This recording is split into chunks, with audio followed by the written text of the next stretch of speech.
নমস্কার বন্ধুরা, আজকে শুক্লা রান্নাঘরে সবাইকে স্বাগত।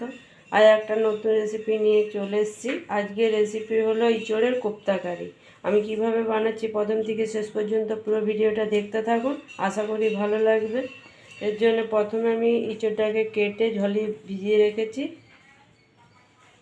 আর আলুটাকেও কেটে নিচ্ছি। আমি সবারই প্রথমে ইঁচড়টাকে সিদ্ধ করে নেব।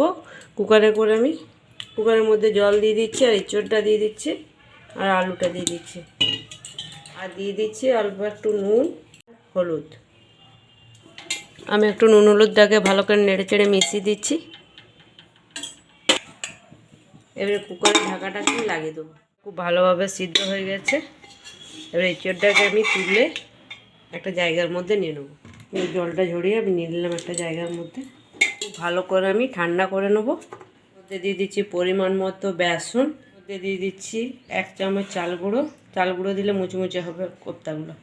দিচ্ছি পরিমাণ মতো নুন, হলুদ গুঁড়ো আর দিয়ে দিচ্ছি অল্প একটু ধনে পাতা, দিয়ে দিচ্ছি একটু আদা রসুন বাটা আর এর মধ্যে দিয়ে দিচ্ছি কাঁচা লঙ্কা কুচনো, দিয়ে দিচ্ছি 2 চামচ ধনে গুঁড়ো আর দিয়ে দিচ্ছি 1 চামচ জিরে গুঁড়ো আর দিয়ে দিচ্ছি 1 চামচ ভাজা মশলা আর দিয়ে দিচ্ছি কাশ্মীরি লঙ্কা একটু কালারের জন্য। আপনারা ঝাল লঙ্কাও দিতে পারেন, তবে আমি ঝাল লঙ্কা দিচ্ছি না।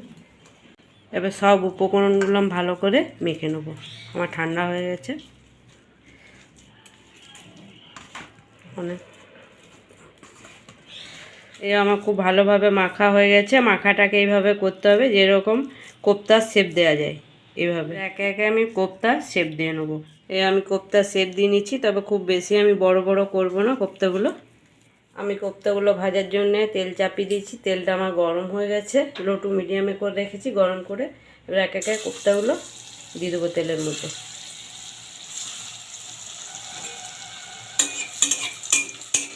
এবার কোপ্তাগুলো উল্টে পাল্টে ভালো করে ভেজে নেবো।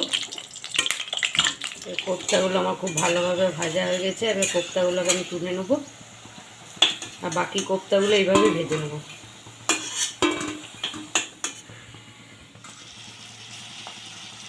কোপ্তাগুলো আমার ভাজা হয়ে গেছে। এবার তরকারিটা চাপানোর জন্যে আমি ওই কড়াইয়ে ফোড়নে দিয়েছি একটা তেজপাতা, শুকনো লঙ্কা, জিরে ফোড়ন। ফোড়নটাকে 2-1 সেকেন্ড ভেজে নেবো। পেঁয়াজ বাটা, পেঁয়াজটাকে আমি খুব ভালোভাবে ভেজে নেবো যতক্ষণ না পেঁয়াজের কাঁচা গন্ধটা যাচ্ছে। পেঁয়াজটা আমার খুব ভালো করে ভাজা হয়ে গেছে। এখানে দিয়ে দিচ্ছি আদা রসুন কাঁচা লঙ্কা বাটা। আদা রসুনটাকেও ভেজে নেবো। আদা রসুনের যতক্ষণ না কাঁচা গন্ধটা যাচ্ছে। দিয়ে দিচ্ছি টমেটো পেস্ট, দিয়ে দিচ্ছি পরিমাণ মতো নুন, দিচ্ছি পরিমাণ মতো হলুদ আর দিয়ে দিচ্ছি ধনে গুঁড়ো আর দিয়ে দিচ্ছি জিরে গুঁড়ো। এর জন্যে 1 চামচ কাশ্মীরি লঙ্কা।